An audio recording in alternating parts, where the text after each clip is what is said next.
ఈరోజు చాలా విశేషమైనటువంటి రోజు.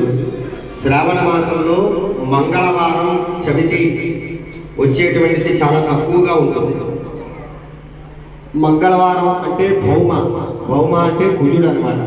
కుజుడికి అధిష్టాన దేవత సుబ్రహ్మణ్య స్వామి. అందుకే కుజ దోషాలు ఉంటే ఎవరికైనా సుబ్రహ్మణ్య స్వామి ఆరాధన చేయమంటారు. కాబట్టి మంగళవారం చవితి కలిసి వచ్చిన దాన్ని భౌమ చతుర్థి అంటారు. ఆ రోజున ప్రత్యేకంగా అన్నదమ్ములిద్దరికీ కూడా, అంటే గణపతి అన్నయ్య, సుబ్రహ్మణ్య స్వామి తమ్ముడు కదా, వీరిద్దరికీ, అది కాకుండా శ్రావణ మాసం అంటే మంగళ గౌరి అమ్మవారి యొక్క విశేషమైనటువంటి ఆరాధన జరిగేటువంటి నెల.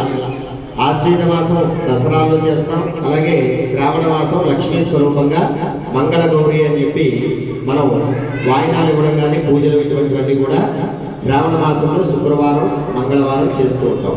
ఆ రకంగా అమ్మవారికి అలాగే సుబ్రహ్మణ్య స్వామికి గణపతికి కూడా ప్రీతికరమైనటువంటి రోజున కళ్యాణం చేయడం ద్వారా చాలా విశేషమైనటువంటి ఫలితం కలుగుతుంది.